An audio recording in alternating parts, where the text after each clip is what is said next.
Jonathan David could be coming to West Ham. That's according to news reports today. Lucas Paquetá, no, not Lucas Paquetá at all. Kudus could be going to Saudi Arabia for £120 million. And so might, what's his name? Edson Alvarez. He might be going as well to Borussia Dortmund for another load of money. But welcome to Friday Night Pint. My name's Nick Hawkins, and I'm with the boys tonight. You all right, mate? Brilliant to have you all back. It is. Good to be back. Good to be back. Oh, say again? I said, how's your week been apart from the football? Yeah, all right, mate, to be fair. Apart from the early start I had this morning, it's all good. Right? Yeah, all good, mate. I finished work today. That's my last day until the 22nd of April. So looking forward to having a nice break. Fly to Mexico on Wednesday. Looking forward to getting out of the country and chilling out after what's been a very mixed year for me, but it's ending on a high. Yeah, absolutely. It's lovely to go to Mexico. You're going to go some Alvarez merch over there, right? Is that what you're going to go and do? I'm taking Alvarez with me, so he won't be in the squad for the Liverpool game next week. Oh, just you and him on the beach. He's taking me to some wine bar called Chili Willy's or something. I don't know what he's talking about. Yeah, we'll know Chili Willy's. Welcome to everyone in the chat. Do get involved. We'll be reading out your comments as we go along, as per usual. I haven't got a beer today. I forgot it. Has anyone else got one? Oh, mate, you can't. You got to bust out the ciders in this weather. I've got the. I went to the shop and got the big San Miguel's, the big ones. Do you know what? I opened one last week. We had a bit of Thatchers. Thatchers. I've got my one, but I have got some vodka in there, so I might leave you as we're talking. I might have a little splash of vodka, but we are out tomorrow, so I'm not going too fucking mad. But yeah, listen, let's get straight into the subjects. In Jonathan David, let's have a look at this news story because Dan's put it in there, but Dan's fucked off because his camera's not working. So let's have a look. West Ham's chances, according to West Ham's News and Views, of shining Jonathan David appear to be increasing. Arsenal, Chelsea, Liverpool and Barcelona have all dropped out of the race. The Hammers have presented an attractive financial offer that's alongside offers from Serie A. And current news says Jonathan David is seriously considering West Ham's proposal to join on a free transfer this summer. His reps were impressed by the project presented by Graham Potter, who have been watching games to see if the Canadians would fit into the system. I don't know what he's been fucking watching, but obviously Graham Potter must be a magic man if that man's going to come to West Ham this summer, Ryan. Well, yeah, I mean, if he's met with Potter, Potter was obviously telling him what the plans are for next season, not so much this season.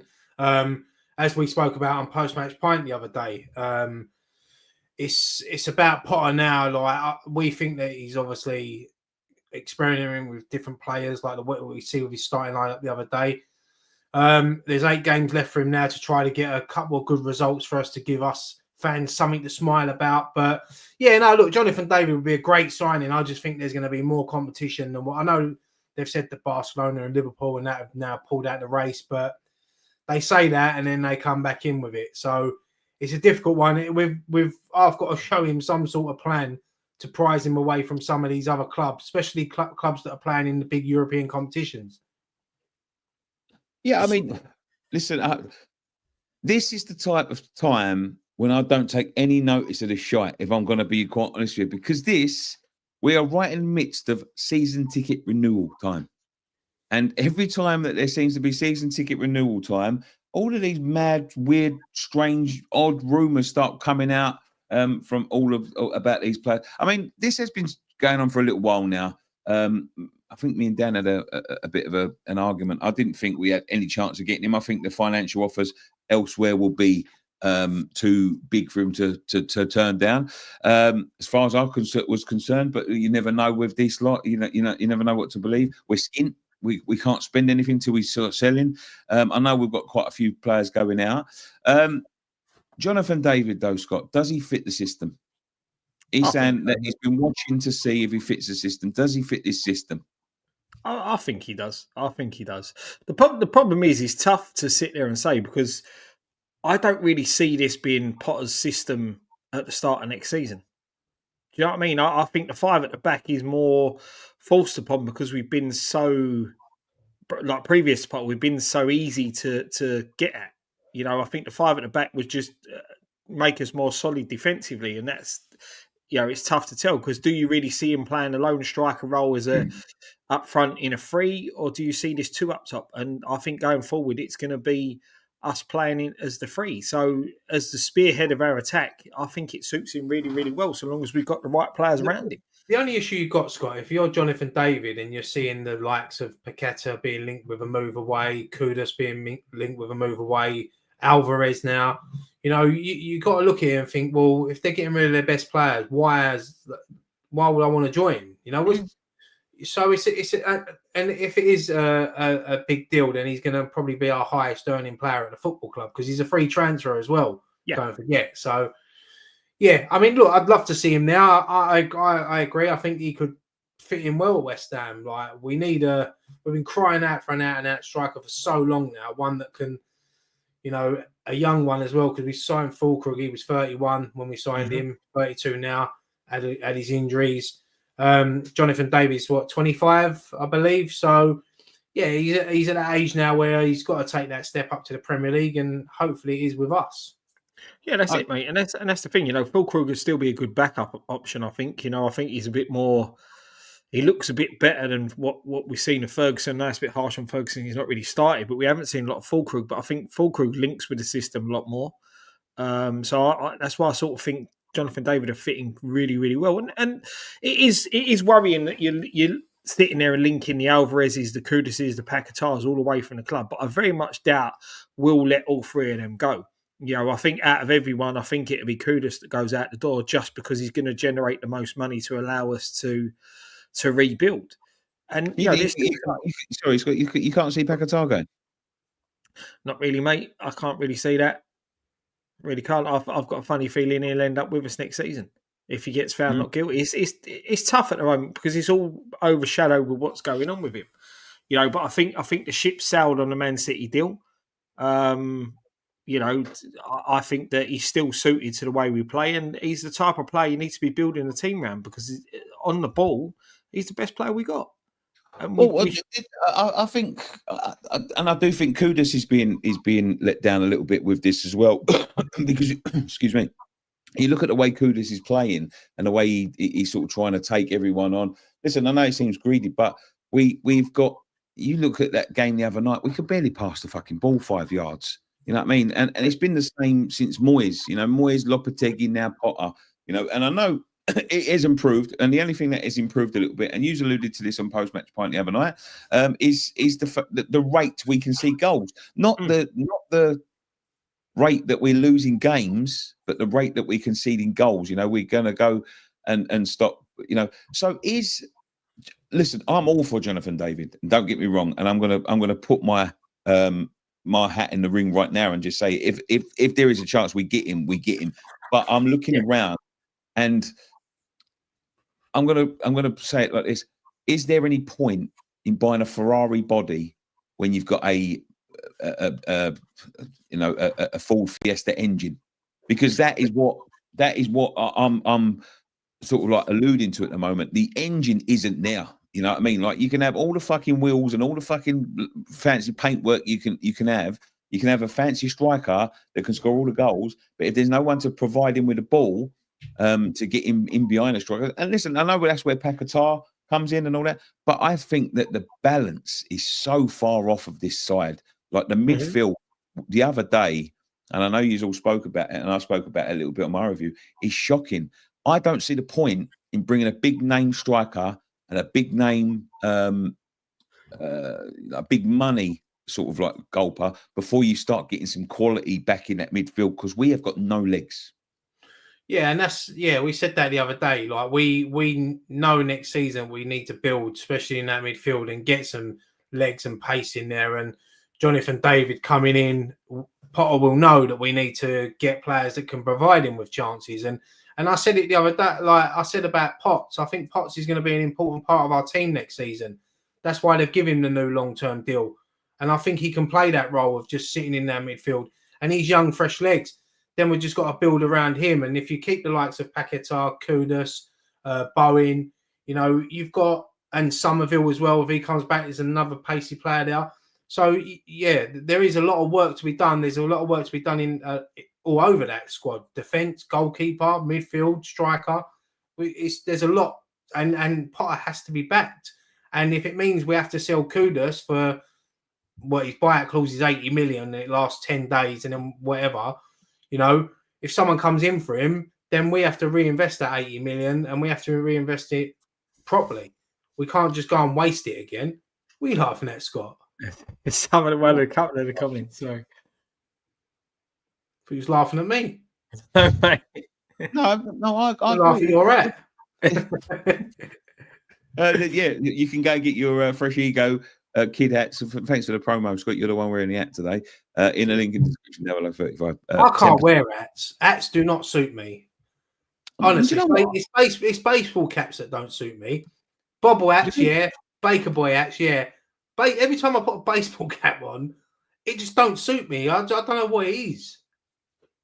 I end up. I can't wear them Baker boy. Actually, I didn't think cap suited me, right? But I've been wearing one the last few days, and I've got used to it. And I think it does. Listen, it's stretched around the head.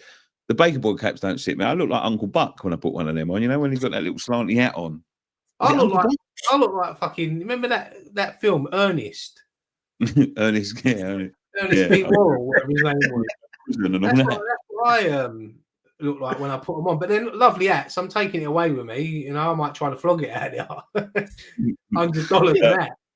Going back to what you were saying, Rhino, that's why I think Kudus could be the one that goes out the door, because the amount of money that we could potentially get from him, especially if he goes to a Saudi club, if that's true about the release clauses, 80 million for European clubs, 85 for Premier League clubs, 120. We're going to get onto that in a minute, mate. We're going to get onto that. No, I'm just saying it's one of those where that could finance this rebuild that we're looking for. You've got Ings going out the door, that's saving us 130 grand a week. So you may as well just say that 130 grand is going to go straight onto Jonathan David. So you've got that. I think even if we gave him 150 grand a week, something like that, the fee over the course of the period of time that he's going to be at the club would be what you would end up paying for a striker anyway. So I think the money would be there. Your highest earners at the football club should be your strikers, because they're the ones that score you the goals. They're the ones that win your games. And I think that, especially with it being a free transfer, I think it's a win-win for West Ham if we can just prize him away from these other clubs, because he's going to have a lot of clubs after him. He's been linked with Barcelona, Arsenal, Liverpool. I think Chelsea were in for him. There's a couple of Italian clubs. So, yeah, look, he's got to do what he thinks is best for his future. And with us not being in Europe, we have to make him fall in love with West Ham somehow to make that decision to say, I want to come and play at the London Stadium. But why do you think Arsenal, Chelsea, Liverpool and Barcelona have all dropped out of the race? What do they know that we don't? Probably wages. Is that what do you think that's what it is? Probably the wages, yeah, because I can imagine that he's going to want about free transfers. It's either that or it's a big sign-on fee. He's going to want about 200 grand plus a week. Yeah, I'm sort of with you. I think Barcelona really can't afford that sort of money because they keep having to sort of finance themselves for future things to pay for now, don't they? I know that, but Barcelona, okay, I'll put it them. But Liverpool, Arsenal and Chelsea. Arsenal are screaming out for a centre forward.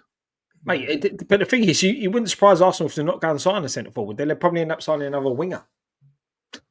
Another goal. That's the project, isn't it? The project seems to be winger upon winger. I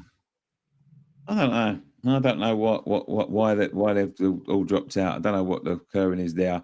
Obviously, clubs in Syria are after him, but I don't know. What does the chat think? Let's have a look, Scott. Start looking at some comments, mate. Don't ask me. I can't. I've got. I actually see another story today, like why you're trying to do that like linking us with Harry Kane for his buyout clause for Bayern Munich. I mean, that's never going to happen. But this is how the rumours start already, like just before the start of the season. I mean, I've heard through the grapevine that the season ticket renewals, because they done that early season ticket renewal, didn't they? So you get a chance to move, you get a chance to do this, you get 3 extra points and all this sort of thing. I've heard they're very low. People, this is my opinion, right? This season has knocked the stuffing. It's knocked the stuffing out of me. You know what I mean? And I'm normally okay going to West Ham. You know what I mean? I go week in, week out, and I'm normally excited to go. This season, I think, has knocked the stuffing out of everyone. I think it's a bit of a bit of 6 to 1, half a dozen the other. I think we've been spoiled with Europe in the last few years. You know what I mean? I've really missed them trips, more than anyone, because I was down on a lot of them. That's them trips to Germany, Belgium, Holland, Cyprus, Prague. Obviously, they're some of the best times of my life supporting West Ham. You know what I mean? And I do miss them trips. I really, really do miss them this season. And I think a lot of people have become dishevelled because they was hoping that this season, with all the signings, with the new manager bounce, that we would be sort of back on at least in contention for it at the end of the season. And I also think it's. The football is just shocking, and I'm not just talking about West Ham. It's shocking all across the board, but in particular, West Ham have been bad, and this is just getting progressively worse.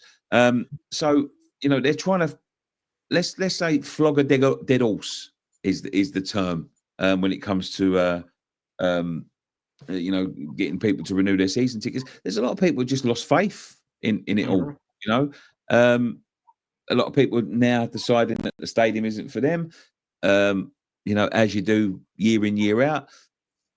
Even the concessions thing, I think, knocked a lot of people's faith. I know they've brought them back, but, it goes a long way. I think people are just falling out of love with football. I really do. I really think they're falling out of love with football. Because football is shit at the minute, innit? Like, all around. Top level football's awful at the moment. It really is. So boring. Yeah, we spoke about this the other day, and we said that it's because every team plays like each other now. You can watch Man City versus Arsenal, and you can watch Shrewsbury versus fucking Leyton Orient, and both the games will be the same because they're trying to play out from the back. Mm-hmm. This is what Guardiola and other managers have introduced over the last few years, and now, like, you go back and watch Premier League years, like, you look at the difference in the football then to now. It's just like goalkeepers don't want to go long anymore because they're too scared to, because they've got to play it out. That's why they make so many mistakes. Like, and football is boring. It's been boring for a few years now. Mm-hmm. International football's boring. Premier League football's boring. I enjoy watching non-league football because it seems to be a better standard. Like, even though they're not, it's pure. Yeah, it's not up to, obviously the players ain't up to the level of Premier League, but it is. And like, look, West Ham have got a big job to do and rebuild for us to get back to them European glory days, like of being in Europe and playing in them big games, semi-finals, finals, quarterfinals. But they will come back. It's just going to probably take a couple of seasons, maybe. Yeah. It's about getting your signings right, investing right, and paying right. That's what we need. Yeah.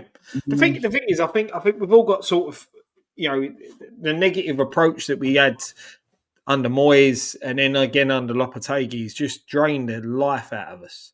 Don't get me wrong, we had them European jaunts and all that, and it was fantastic. But some of the football was shocking that we've played under Moyes, and then even worse under Lopetegui. Even that season we won the Conference League, it was poor in the Premier League. So it's been like that for 3 seasons now. Yep. I said this to you and Dan the other day. Over the last 4 seasons, Premier League only, we probably couldn't name 5 games where we've thought, we really, really enjoyed that. Really enjoyed that game. How many times you come out of a game and you're just like, it's drained you and you're down? Yeah. It shouldn't be like that, Scott Collier. It shouldn't be like that. It shouldn't, mate. And this is the thing. We go to watch football. Look, you support your team, you want your team to win, but you don't want to be entertained now and again. Do you know what I mean? We all don't mind the odd 1-0 bore, so long as you get the 3 points, but you don't want the 1-0 bore every week. Somebody showed me a photo of a load of fans earlier, right? And this is the God's honest truth from the top. It was from a top flight game this season. Yeah.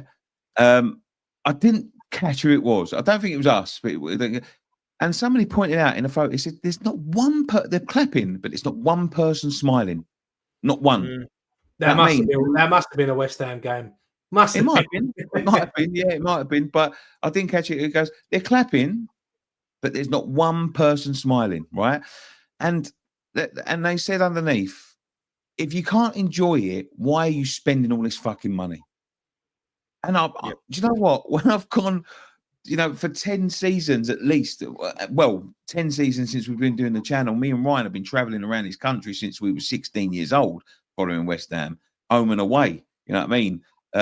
Traveling together, before we could drive on the coaches and all that sort of thing, and then on the trains, and then on the fucking cars. We've been going around this country since we were 16 years old, since we can get on the fucking coach ourselves.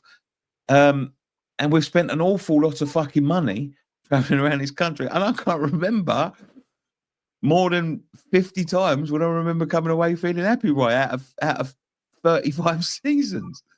Yeah, and look, I don't want to keep going on about the stadium because that is our home now. But I used to go to Upton Park when we were dog shit, but I used to love going there. Win, lose or draw, I would love going there. I'll turn up. We could be like not win a game in 10 games, and we could play top of the table Man United at home, and I'd still go there thinking we're going to get a result today because we had that belief. Because it was just, I don't know, there was something special about Upton Park. The London Stadium has had its moments. Don't get me wrong. I've had some special nights there. Seville is one night that I'll never forget. It was one of them unbelievable nights. And we've had some good Premier League games there, and it's just. It's what goes on the pitch that affects what goes on in the stands. And at the moment, I get the feeling that even people that watch it at home, like I watch most of the games at home now, and even I get bored. I find myself the other day when we was playing Wolves, I'm sitting there and I'm thinking, I might switch EastEnders on for half hour here and fucking watch that and come back. Yeah. I've been watching This City Is Ours. I'm thinking to myself, I'm looking more forward to watching that than I am watching this game. Yeah. But that's the thing, as a West Ham, as a fucking fan of the club, and I love this club, I still force myself and put myself through it to watch it because that's what you do.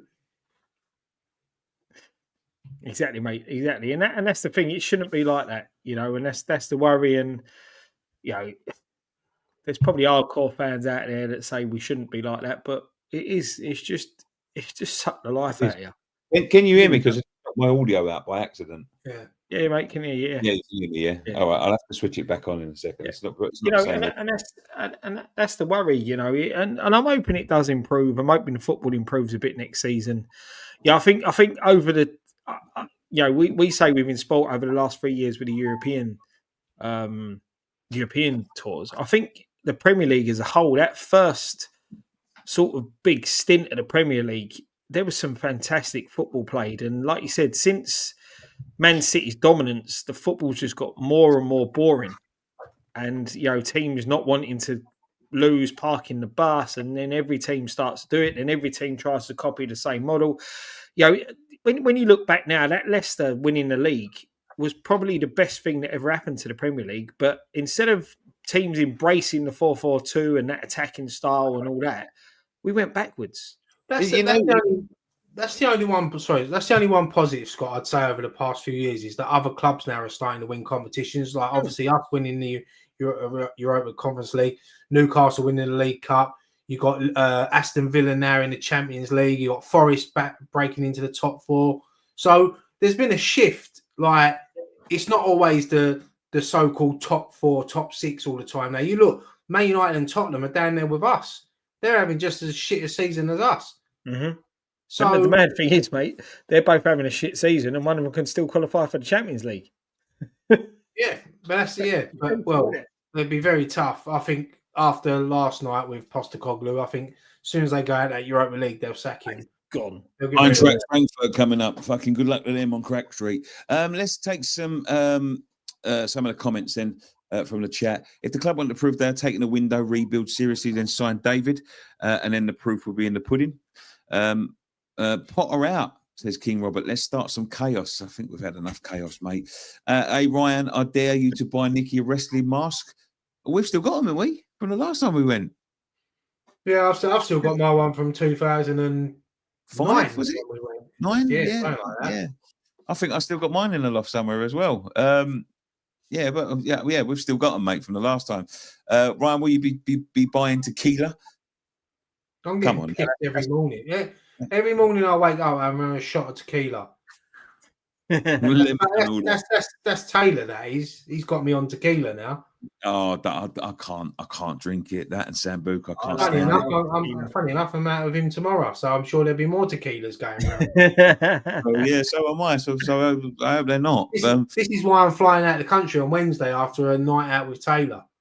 For the love You'll of sleep God, on that plane. for the love of God, sign David. He's been an absolute joy to watch on our national team. I agree. I really like the geezer, but as I said before, is it worth painting your fucking Ferrari red if you've got a full Fiesta engine in it? I think there's a lot we can do with, especially if that's the only money we've got. There's a lot we need to do before we start fucking painting the Ferrari red. Philip Dimacoli says, it would be great to get Jonathan David. I know you rate him highly, Nicky. I do a little bit less. I do get a bit less excited in recent years when we sign an actual striker. John says, we keep talking about the system. Great players should be able to adapt in any system, total football. I'm going to be honest, mate. At West Ham at the moment, there is no great players. I think Paquetá would be closest. I think Bowen. But in terms of great players, there's not many. I don't think there's many about at the moment. You know, talking about a great player before we go on, Kevin De Bruyne is leaving at the end of the season. How do you rate him? Right, I know it's not West Ham, but how do you rate him in the Premier League's all-time 11? He's one of the best players to ever play in the Premier League. He's been a joy to watch, and this just shows we're getting old. Because I remember him at Chelsea as a youngster, and now he's not retiring, is he? He's being released. So 33. He is. Yeah, I mean he'll go and play. He'll probably go and get a big money deal somewhere in Saudi or somewhere like that. But good luck to him. You know, as in the all-time Premier League 11, he'll probably make the squad. I don't know about the starting 11. He's up there though. He's definitely up there though. He's been a pleasure to watch. Yeah, there has been some great. Scott? Yeah, mate, I'm with Ryan. I think he does make the squad, but there's so many top players that have graced the Premier League.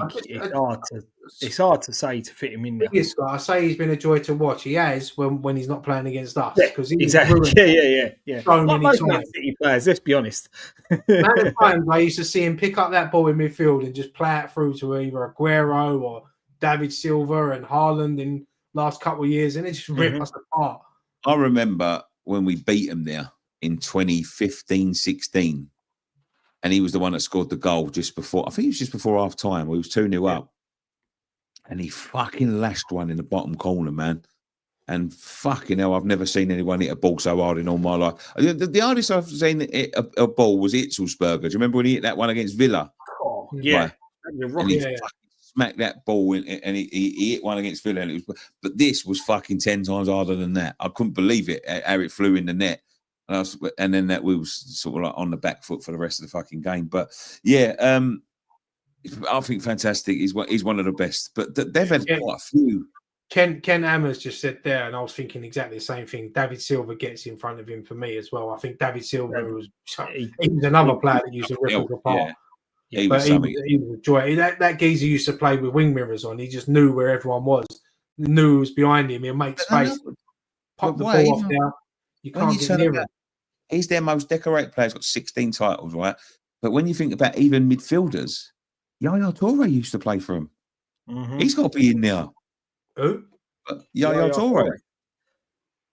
Oh, yeah. Did you see that story the other day about Yaya Toure, about Joey Barton was saying? And it sort of makes sense now. He was talking about Yaya Toure not being the age that everyone said he was. And he said, when you look at it, he said when he got to the age of 30, he was past it. He couldn't run. And he left City. He said, and Joey Barton was saying that he played in the youth team against Yaya Toure. And Yaya Toure was like meant to have been 18, 19. He said, no way. He said he was about 28 then. He said, it was ridiculous. There is obviously that, you know, I don't want to go into too much, but I have heard JJ Kochell's one and Taribo West was another one. I think Etu was one as well. When Kanu played in the FA Cup final for Portsmouth, he was 157 years old. That's what they say. That's what they say. Yeah, but there is. I think it's something to do with the registering of the births in the African countries is not as accurate as they are here. So you can just sort of rock up there and just declare yourself whatever age you want. And obviously, like if you've got African players with talent, and they've obviously very talented boys there, and you're 28 and a club's just coming in for you, what are you going to turn around and go, I'm 28 and get 4 years money? Or are you going to say I'm fucking 18 and do you remember that player? I can't think of his name, that played for Lazio, and they said he was 17. He looked like he was 48. yeah. Taribo West was one. They reckon Taribo West, by the time he played for Bolton, was in his 50s. Yeah. Some going, isn't it? It was interesting. Like, I don't agree with like everything Joey Barton says, but I do like watching his podcast sometimes. Yeah, well, yeah. I mean, I don't watch none of them podcasts, but yeah. Some of it's interesting. It's just a shame he's a bit of a fucking twat at times. But where was we?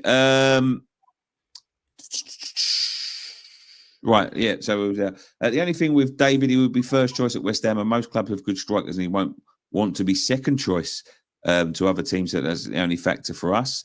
Nicky, the early season ticket renewal were very low, apparently. That's what I was saying. That was said on another channel, but nothing confirmed by the club. Then this Jonathan David story resurfaces. I'd love to see it. West Ham United 3, Bournemouth 0, says Melissa Brown. I hope so, Melissa. I know you meant Bournemouth there. That's positive. That is positive. Yeah, good. Well done, Melissa. Come on, Melissa. Come on, you irons. 3-0. See, look, even Nicky got so excited. Even Nicky disappeared on us. He disappeared. He got that comment up and he just disappeared. What's happening? I don't know, mate. But Michael L says one day you might even produce a good striker or attacker from the youth. Why doesn't this ever happen? No idea what happened now. Sorry. We thought you fell Well, off mate, the I've read that one. Carry on where you are, because I can't see where you are. What? I've read this one. Carry on where you are next. I've lost myself because I've gone. I've left. Here we go. Angel Gomez would be brilliant. Free transfer, top player, ticks the ball over, got legs, only young, but won't happen, I don't think. It was another one that was linked. Again, if we could get David and him, that'd be good. That'd be a good bit of business. Still a big bit of rebuild to do, but them two players, that'd be a good like benchmark to set at your signings. Do you know what I mean? There is a lot of good players out of contract in the summer. So if you can pick some of these up, it's going to be high wages, but you save on transfer fees. It all balances itself out, doesn't it, Scott Collier? It does, mate. It does. Shouldn't we be slightly concerned that there's been a change in form since Potter arrived? That there's been no change in form since Potter arrived. We still just look just as awful, and I'm not seeing anything from him that fills me with any optimism for next season. New season. Season. I agree with that. I don't think even with Lopetegui, I didn't see any improvement, and I feel that under Potter we haven't seen much improvement. First few games, I think we did, but I just think it's what he's got to work with. You know, he's been left. The old managers, players that you know. I said this to Scott the other day. It's like a labourer starting on a new site, and he's been left the old tools that ain't that good, and he's got to build his money up and buy his new tools. And so it's a difficult one for Potter. But I haven't really been that impressed with him, especially over the last few games. It's. I've got to say this. Yes, I think the other night was a bad experiment. I think gone wrong. In terms of the Wolves game, I don't want to see that again. I think Guilherme was a little bit harshly treated. I think he could have been, but then again, he was the weakest player on the pitch by a long shot. I'm talking about in terms of strength and stand on the ball, but he did have a bit of pace around him, and I would like to have seen him get another 15, 20 minutes. But it was an experiment that just didn't work, as I said. But as Ryan just said, it's very difficult at the moment, and I think, as much as we're not enjoying it, I don't think some of the players are enjoying it. These are damp squibs now. You know what I mean? Like, if we was fighting relegation, and I know this sounds fucking stupid, at least there'd be something to be excited about. You know what I mean? Like, I'm going to Wolves, 16th in the fucking table on a Thursday night, 17 points clear of the fucking of the relegation zone with 8 games to play. We're not going down, but we're not going up. You know what I mean? Like, there is nothing to play for. These players are literally just looking at these games now. It's like, when you see like you see some American film and the geezer's looking at he's in a shit job, but then he's looking at the brochure of some fucking island that he's going to go to, and he's got the shit job. That was me today. Yeah, but that's what I'm saying. Like, this is exactly what they're doing. They're just looking at these games, thinking 7 more, and I'll be laying on some fucking beach for a month, eating what I want, doing what I want, not having these fucking wankers shouting and screaming at us every 5 minutes. They're just shit games. They're just completely damp squib games. As I said before, like Dom was having a go at me the other day. Well, he wasn't having a go at me, but he was having a go at Somerville. You know, he should be fucking getting an operation. He should be coming back. I said, for what? What's he coming back for? You might as well heal naturally, because there's no point in having operations because they shorten your career as a footballer. If we was fighting for Europe or fighting relegation, I'm sure he would have had it. But what the fuck is he coming back for? He's coming back for nothing. The mad thing is, right, I've been sitting here thinking about like this with things, and you sit there and say, you know, with Potter, he's working with a squad that he's got, and you know, well, I was a big thingy for that when we were doing post match pint, and you know, he's inherited this squad and the way it is. But then when you look at other players, you know, Umar Emery, when he come in at Villa were absolutely dog shit. Yeah. And then he's got them playing in the Champions League. David Moyes has gone to Everton. Everton were awful. He's got them, you know, they're a lot better than they were under Dyche. I agree, but there was a lot of players in them squads that weren't getting a chance. But we haven't got anyone good to come in and improve our first team. That's the only difference, I'd say. And like, everyone has that new manager bounce. We didn't have a bounce. We had a little roll, a little. We was like a coin when you spin it on the floor and then it just goes round and just drops. Like, we didn't have that. So, you know, it's yeah. Look, I'm in the camp of that. I'm not going to get on Potter's back yet. No, I'm gonna. It's experimenting for him now. I want him to get a couple more results before the end of the season, just to give us a lift as fans. But he will be experimenting in different players, different positions, just looking at what he thinks he can take forward next season, who he wants to get rid of. But yeah, one thing I would say is, I know he got a lot of stick, but thank God for Lopetegui getting us them 24 points before he left, because we would be in fucking trouble. And this is the other worrying thing. There's a comment there, you know, sitting there saying, Lopetegui got sacked when we was 13th. We're now worse off. That's the crazy thing about it. You know, but we were starting to concede goals left, right, and centre, Scott, under him. Don't get it twisted, mate. Listen. Don't get me wrong. We're much harder to beat now. We are much harder to beat. But we haven't had a run of games where we've. But listen, let me power through these some of these comments, because we've got another couple of subjects to get through yet, and we've nearly gone for 40 minutes. Kane would come to us, says Michael L. Perfect for a player who never likes to win anything. I don't believe that West Ham have any clout or pull in the transfer market. What can we really offer a player other than stupid wages? And that's not always the best, Scott, either, to just throw money at people. Like, you don't want people there that are just after money, because it doesn't end well. Reddy's demands on a financial package. West Ham target Jonathan David wants for his next club. Reveal £15 million signing on bonus, £9 million a year salary. Oh, that's a lot.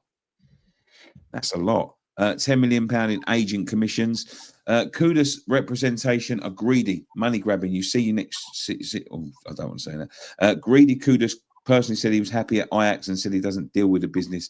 Then it comes to us and it's soon gone. Right, that's perfect. Apart from WHB Bells, 499 super chat. Thank you, mate. Same as that, Nicky. This season drained me, not just as us, not just us either. Really worried about next season. But this comment takes us brilliantly on to the next one. We spoke about this a couple of weeks ago. We all said we'd let him go. I know Ryan hasn't had his say, so he can have his say right now. But Kudus apparently has got a 10-day transfer. What's the word, Scott? What's the word I'm looking for here? Clause? Yeah, it's a clause. Yeah, clause is a contract. Clause is contract. So his minimum release clause is for 10 days. 10 days in July. That is it.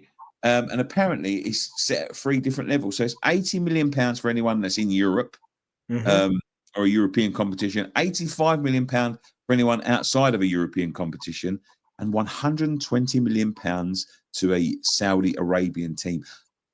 Are we going to get anywhere near that? What is your preference? Obviously, Saudi Arabia was my preference last time anyway at 85 million. If someone pays £120 million for him, mate, it's like we won the fucking lottery.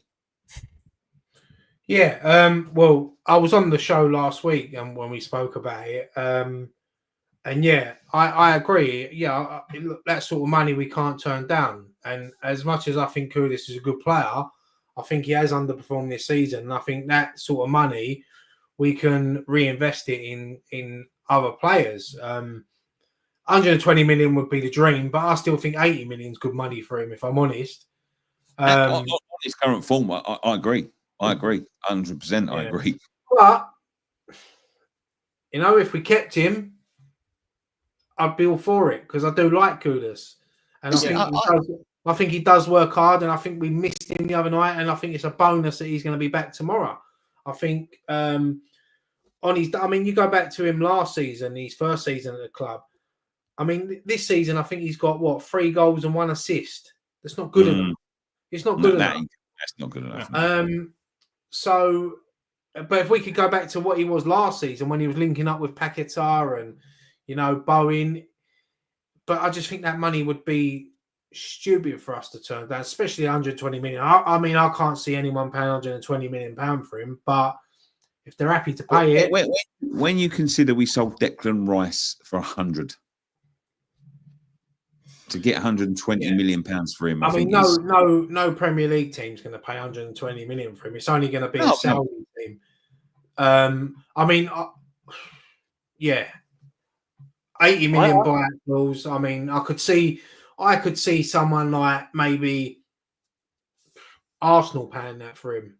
I could see Arsenal going in for him.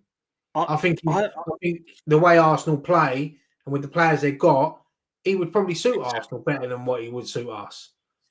The thing is, I think he'd suit Liverpool of anyone in the Premier League, especially if they're losing. I think it'd suit many clubs. I think he could go and play for Man City and suit them. I think on his day, he's a brilliant player. He's proved that. The question, the main thing is whether he's just down tools. Because as I said, when you look at when we sold Declan Rice and for that 100 million quid and the way he was playing and he just won a trophy, can you really see many Premier League clubs looking to want to pay out £80 million for him at the moment? This is the thing, because you sit there and say with Arsenal they need a striker desperately. That's going to cost them a pretty penny. City have got a rebuild going on. Liverpool are going to need a rebuild. They're losing Trent Alexander-Arnold for free, potentially losing Salah for free. So these clubs are having a bit of a rebuild. So it's a big chunk of money to throw at a player. Look, don't get me wrong. I think if he goes into a better side, he will be a better player. But I just can't really see Premier League clubs chucking that sort of money at him at the minute. No, I do agree. Listen, I think the best case scenario is you go to Saudi. I think he would do very well in another team, in a higher team. I think he's got a little bit of superstar syndrome. Mm-hmm. I think he thinks he's a big boy, especially after last season, and he's, maybe he shouldn't be here, and maybe this was meant to be a stepping stone and all that sort of thing, and.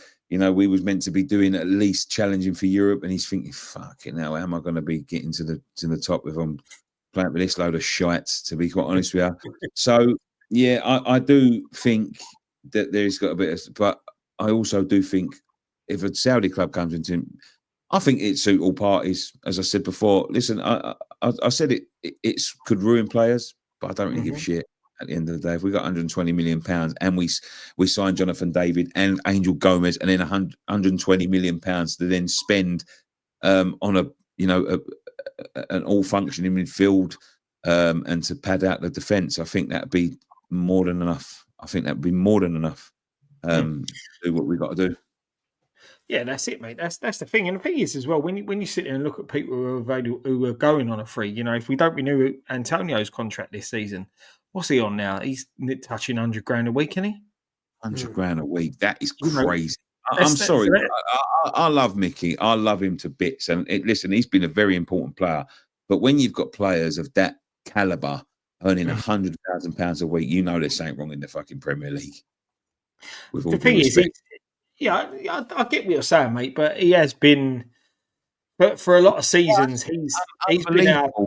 of jail free card. Do you know what I mean? He's got us out of a lot of bother. For us, unbelievable, Scott. Oh, yeah. But £100,000 per I know, week mate. I know. for that. I know. With all due respect. Yeah. It is, but that's what it's saying. This is where you're looking at wages are possible to be freed up. Yeah. You know, it's the crazy thing, but yeah, it's back to Kudus, mate. Listen, if he stays, I'm happy because he is a quality player. But we need the money to rebuild. That's how I look at it. Someone said Leroy Sané on a free next season. Mate, that geezer's attitude is the fucking worst I've ever seen. I've never seen anything like it. That geezer's gone. His head's gone. Honestly, did you see him the other week pushing around the referee? No. Honestly, apparently Mane smacked him in the mouth. That's why he had to leave. But yeah, not him. No, I wouldn't. He's a good player and all that, but fucking hell. Let's go to the next story then. As we start wrapping up and talking about Bournemouth, Graham Potter and West Ham agreed upon an 18-month break clause in the contract the gaffer signed in January. This will allow either Potter or the club to end the agreement without compensation at the end of next season. I mean, will he make it? Well, he will make it. This is the problem. He will make it because if there's a clause where we can not sack him, even if he's doing terribly, we will wait till the end of next season. Yeah, and that's the worry with that type of clause, because if things are not going great and we're on our way towards January and we're still looking in the position that we're in now, you've got to be looking to make a change. I thought the clause. I'll be honest with you. I thought the clause was 6 months. So did I. I thought it was the end of this season. End of this season, yeah. No, he signed that deal in January, didn't he? So yeah, I think David Sullivan wanted a 6-month deal, but he wouldn't take it. He wouldn't take it, so then they had that agreement of the 18-month deal. But yeah, I think obviously it's a bit like the Thomas Soucek situation with England, isn't it? They've given him sort of until the World Cup. If he wins the World Cup, he's an hero. He can walk away. If England don't win the World Cup, they get rid of him and get a new manager. It's like us. We're going to see. They've basically signed Potter in January for next season. They've looked at it and thought, we ain't going to go down this season. We'll get a few wins, and then it's all about next season for the owners. And that's probably what, to be fair, it's probably what Potter's thinking as well. I mean, look, Potter's a manager. He wants to win every game, but he knows realistically he's not going to do that this season with the players we've got.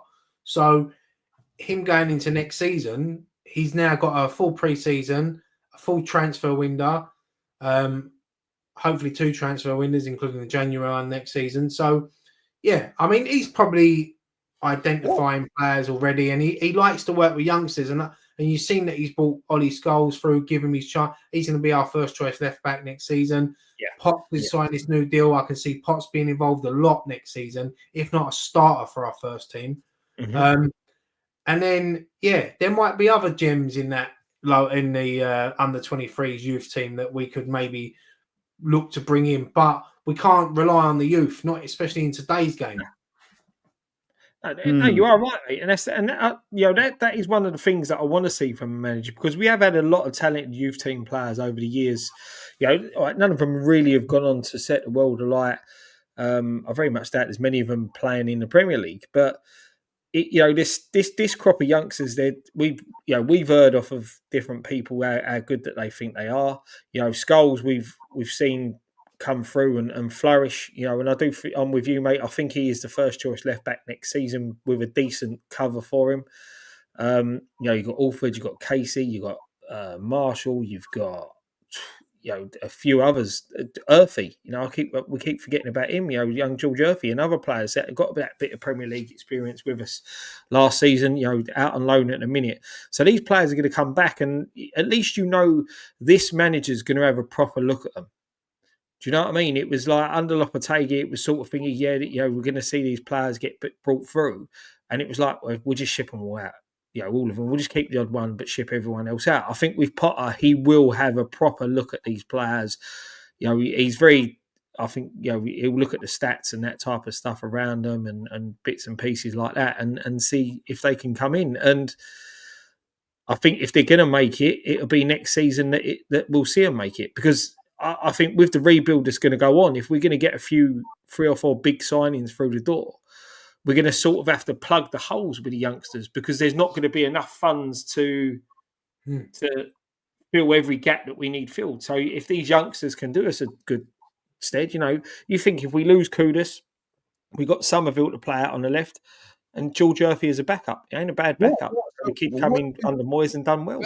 Going back to Potter, what is his itinerary for next season then? What are they going to be looking at him? Look, this season's a write-off, yeah? Fuck this season off. What is the least expectation? What does he have to do? Does he have to get to a good start? Does he have to have a good summer in the transfer window? Because we all believe Lopetegui had a good summer in the transfer window. No, I think, he's got to go out and he's got to get the right signings. Obviously, every manager wants to start off well, but I think his aim for next season is, and it won't take a lot to improve on this season, but he's got to be looking to aim to getting back into that top 10, to try to flirt around the European places again, to try to have a cup run.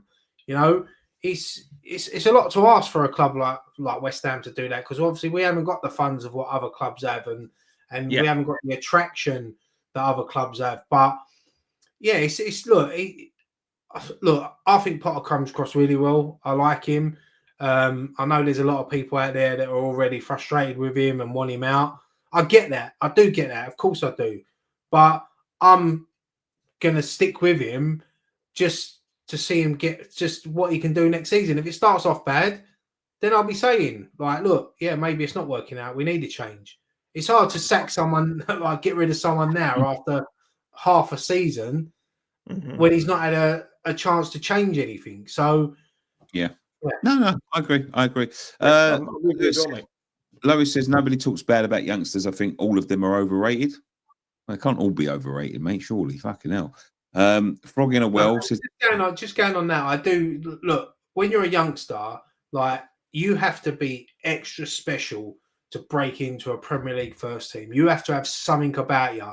Declan Rice didn't start off great for West Ham. He was a centre back, a nervous centre back that made mistakes, and then he got moved into midfield, and it changed.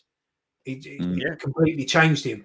There are players in that under 23 that I think can break into the first team. I know I keep mentioning Potts, but every time I watch Potts play, and I have seen him play a lot this season, I've been watching Portsmouth, he's been unreal for him. And I know that's obviously different standard to the Premier League, but when you look at the way he plays, he reminds me a lot of Declan Rice. And I think that he can play in that position for us, and he can be a starter, and he can be a main part of our first team next season.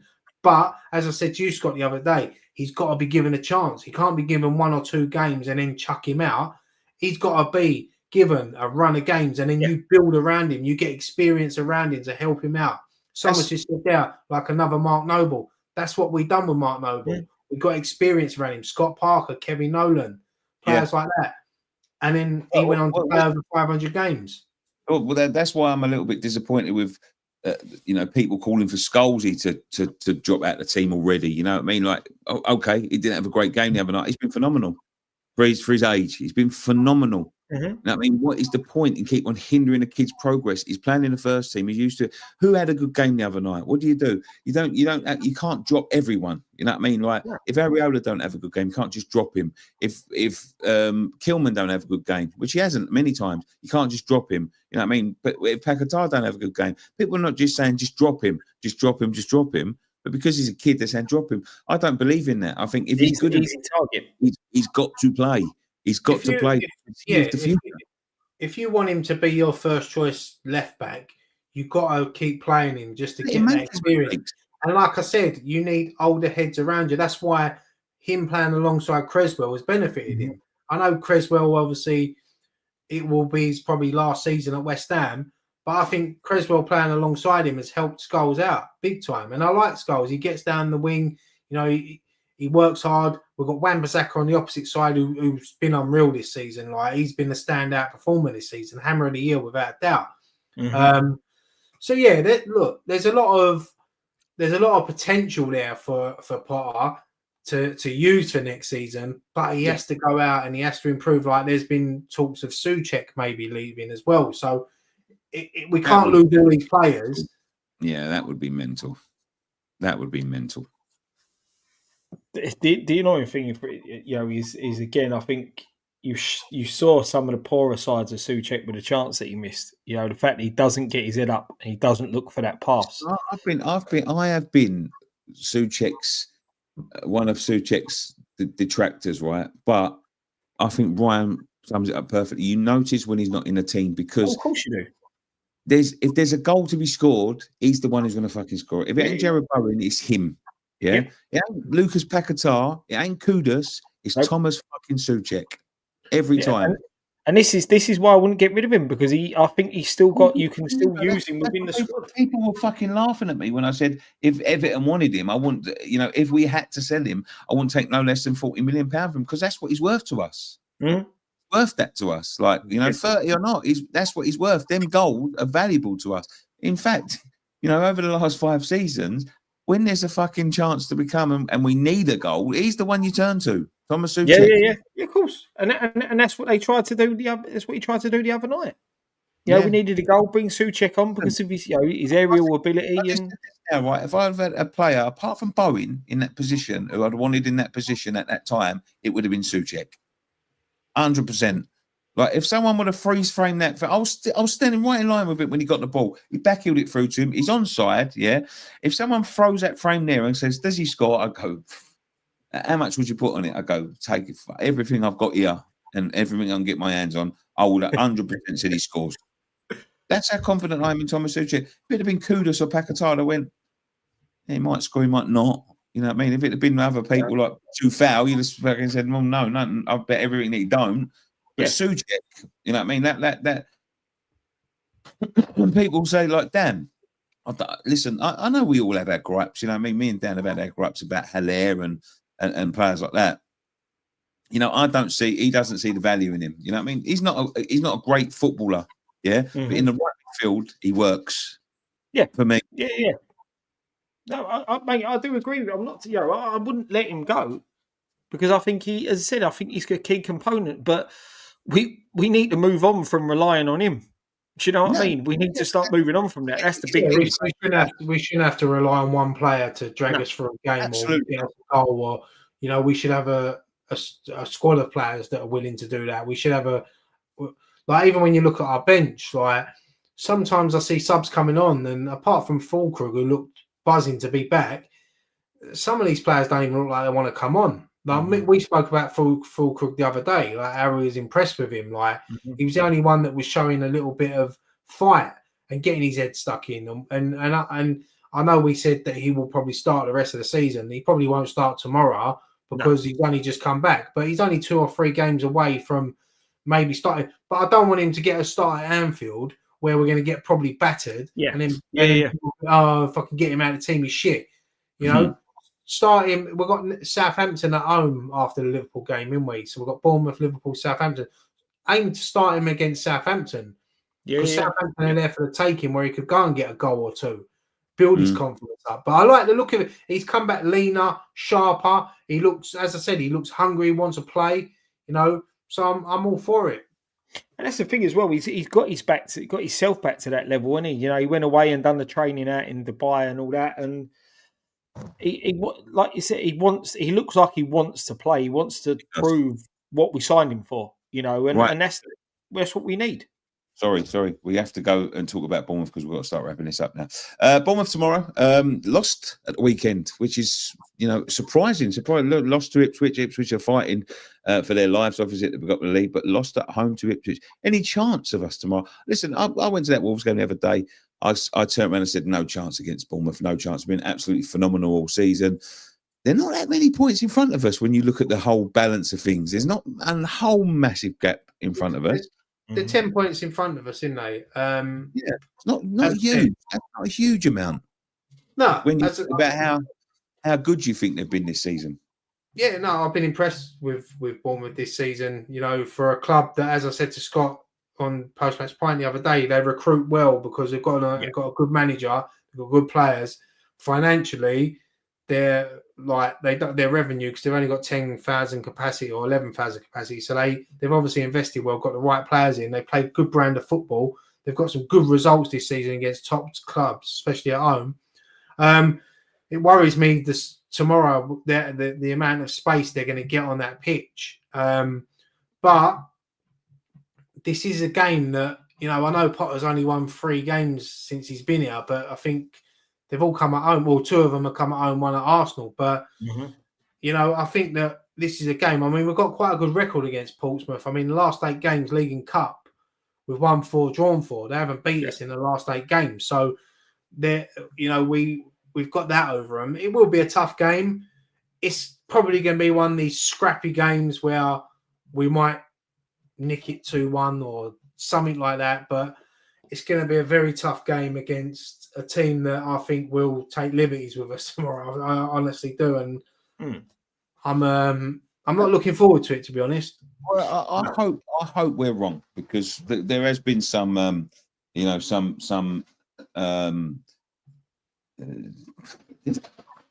surprises. Sorry, they just fell off there. The cracking cat's crawling over it. There's been some surprises this season. When you think we're down and out, we go to Newcastle and we win. When you think we're down and out, we go to Arsenal and win. When we think we're down and out, we go to somewhere else and win. Listen, I would be very shocked if we beat them tomorrow. I would be. I'm going to plumb for a draw. I think both teams are starting to sort of fizzle out a little bit now. Thing is, like, Justin Kluivert worries me, because he's got, like, especially away from home. I was watching something earlier about him, and I think he's been involved in the last 14 goals away from home, 10 goals and 4 assists or whatever it is. I really like him, Kluivert. I really like him. He's obviously he's one of these players that his dad was a legend in the game, and it's rare that people's sons go on and make it. There's not many that do it. Obviously, Frank Lampard was one, but then you look at Johan Cruyff and Jordi Cruyff, whatever his fucking name was. Not many of them do. There's a lot of pressure on kids when they live off their sort of dad's names. But no, he's been one that has really impressed me, and I think he's got a big move in him. Said it the other day about the manager. I think the manager's good enough to go and manage a top club in Europe as well. Probably Tottenham's next manager if they get rid of Big Ange. So, yeah. If Kluivert is injured, then, I'm happy with that. Yeah, definitely, mate. Definitely. The thing that worries me is that they've lost their last 2. They said they lost in the FA Cup the weekend and then losing to Ipswich the other night. I can't remember the last time they lost 3 on the bounce. So that's the thing that really worries me. The game was a crazy result, because I didn't see it happening. I thought Bournemouth at home, it was an easy. I think in my accumulator thing we do at work, I think I had them to win comfortably, like 3-0 or something like that. So Ipswich going there and winning 2-1, it just shows that this Premier League is all over the place at the moment, and anyone can beat anyone. I just hope that we turn up tomorrow, and I hope we just give the fans something to even a shot on target would do me at the moment.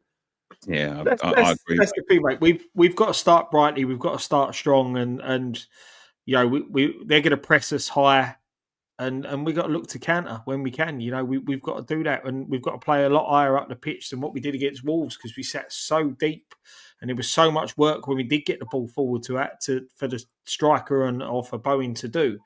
So I want to see us playing a bit higher up the pitch and pressing them a bit more as well. He's got to get the starting lineup right as well. I think Tadibo should come in from Mavropanos. I think Soucek should come back into the starting 11. Alvarez.